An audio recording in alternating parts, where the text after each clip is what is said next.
Paella is considered the national dish of Spain, and there's some fairly strict rules about what makes an authentic paella, just as Italians have some rules about what makes a pizza authentic. In other countries, these rules are ignored in favor of what tastes good to the locals. Even though chorizo and green olives are common ingredients in Spain, I've never seen them in a paella, let alone salmon. However, this combination is really great together. What makes a paella is the sofrito base and the method of cooking that results in that crisp caramelized rice on the bottom, which you will get from this recipe. Yeah, I've assembled most of the ingredients together here except for the salmon. The salmon's going to stay in the refrigerator until we're ready for it. You don't want to bring that out and leave it sitting around at room temperature. So we've got about 50 grams of chorizo. This is Spanish chorizo, Spanish olive oil, pimenton or smoked paprika, also from Spain. Calaspara rice. This is a Spanish rice specially for this dish. This is the best kind you can get. You can use Bomba or even Arborio. This is the best one. If you can get this, get this. You get green olives, really high quality ones. These will need to be pitted. I've got 3 tomatoes here that are roughly 180 grams the time you take the stems out. And I'm making up the rest of the volume with passata, Italian passata. Again, this is the second time you've seen this recently, where I'm combining fresh tomatoes. These are vine ripened, but they're not the same as Italian passata. So you put the two together. If you read volume 2 of my cookbook, you'll get some idea as to why I do that. Volume 3, I'll make it even more clear. We've got several cloves of garlic here. I'm using about 5. About 100 grams of red onion, also known as Spanish onion. So these are going to get chopped up and pureed for making the sofrito. I'll also have a branch here of fresh oregano. That'll go into the sofrito, and it'll also be used later as a garnish. Here, I'm breaking with tradition. I'm going to use basically a regular iron pan. This was a non-stick pan at one point, but it's lost its non-stick surface, which is just fine in this case because we want it to have a little bit of a rough surface, but it's not thin like a paella pan. It's thick. So that's okay in this case. We're going to make it work. Adding the chorizo to this. This is a little bit too hot, I can see. I'm going to lower the heat. It was on 5. I'm lowering it down to about 3. We want to fry the chorizo, but we don't want to overdo it here. So over here in the stick blender cup, I've got the tomato and the red onion and the garlic coarsely chopped. I'm going to add, I don't know, a tablespoon or 2 of oregano leaves and that passata. This liquidy portion here will help this blend too. And you can do this in a regular blender, especially if you're scaling this up.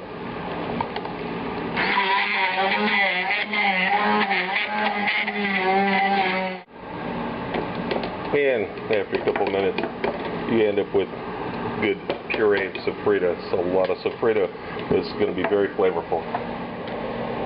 Okay, coming back here to this chorizo that's now nicely fried, a little bit crispy. You can add a couple of teaspoons of pimenton. Now you got to be careful you don't burn it. You want to toast this a little bit in the oil. You don't want to overdo it.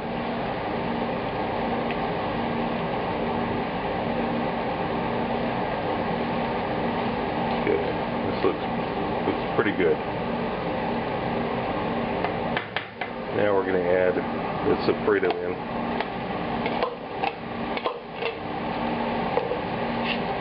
Now we're going to begin cooking this down. It's almost like making a masala in Indian cuisine. So you really want to cook this down, but slowly. I had the heat on 3. I'm actually going to increase it to about 4.5 because it'll take forever to cook all this down. In fact, actually I'm going to go all the way to 5 here. So it's on a medium heat now.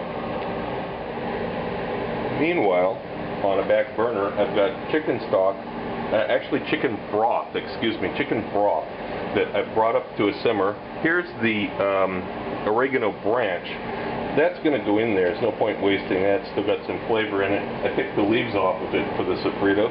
And I'm also going to crumble in some saffron into this. We're going to leave this at a simmer until we're ready for it, just at a low simmer. Heat's on like 4 right now.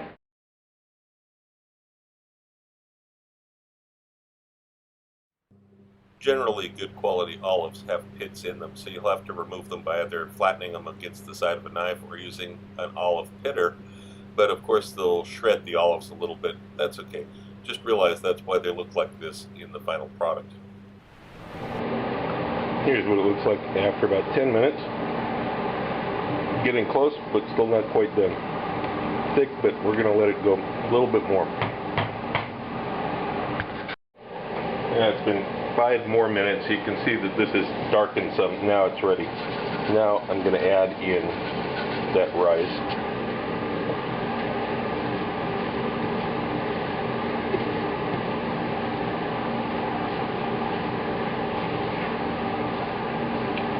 We're still going to keep the heat on medium here for a little bit. We're going to kind of toast this rice with the sofrito.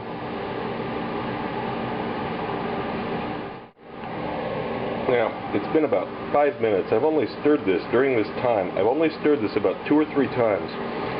We want long periods of time here where it gets kind of cooked on the bottom real well, caramelized on the bottom. Don't forget that chorizo is still in there too. It's not just the sofrito, which I mistakenly said earlier. Okay, this looks pretty well. You can feel it's a little bit softer now. It's not. The rice has already absorbed some of the flavor, some of the moisture from this sofrito. This looks pretty good. Now we're going to add the first major batch of the stock.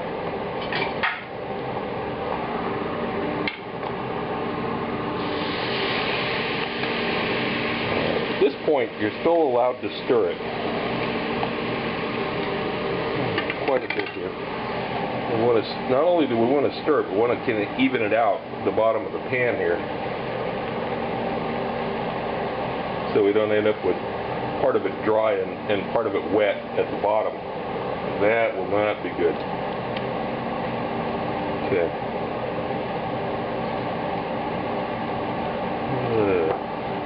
Stir it around just a little bit here. The main part in making this dish is that it has a long period of time where you don't stir it at all. That's how it gets a lovely crunchy texture on the bottom, instead of just being like a rice soup, which so many people mistakenly make it into.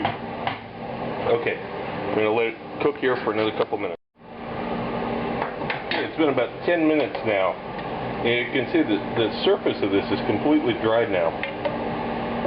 So I'm going to add the second batch of stock to the top of this. No more stirring. We do not stir this now. It's on a medium heat. Let it bubble away. When you see little dry spots, if you think there's not enough moisture, you take from your ladle at the back. You can add a little bit here and there. But this is the process you're gonna keep up for a while. Now, another thing you can do. Most stoves aren't perfectly level. So if you see, like here, you can see all the liquids on one end, not on the other. You can kind of tilt it up and hope that it levels out a little bit that way. Turn the pan around. And get some dry areas here. Add a little moisture. Okay, about 19 minutes. We're just coming up on 20 minutes now. Same thing here. Just adding little tiny bits here. Still got some stock in reserve, not much, it's running low, but that's okay, because we're almost at the stock adding end here anyway. Now I'm going to scatter these green olives on. How many green olives you use is up to you, you know. If you like green olives a lot, add a lot. You don't like them, don't add them. And now, fresh out of the refrigerator, I'm going to add the cubes of salmon. About 200 grams of salmon. It's about 50 grams of olives that I added. You might want to use less. It's up to you.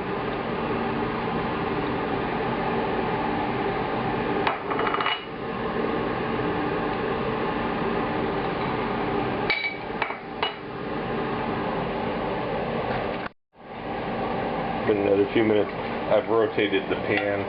Now I'm going to add the last bit of the stock in here, just kind of everywhere here. And the heat's still on 5. Okay, it's been about 25 minutes, just a little bit more, actually about 26 minutes since I first added the chicken broth to the rice. And you can see now it's getting dry around the edges.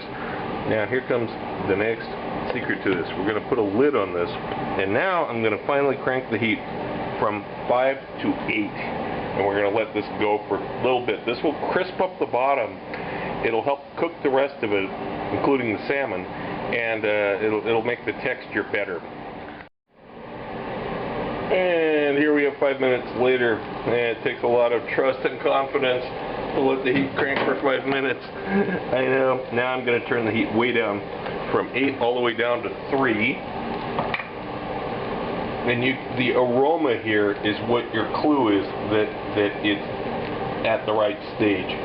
However, you can also, by the way, I'm adding freshly chopped oregano to this. You can also take a spoon, same one here, take a spoon and kind of lift up the bottom here and check to see what it looks like, see that the rice is cooked. Now, I'm going to let it go just a little bit longer than this because I like a crust on the bottom. You could just serve it right now. Just take it off the heat, let it go. I'm going to let it cook like this on a low heat, like I said, number 3. I'm going to let it go for another 2 or 3 minutes. Really develop that crust on the bottom.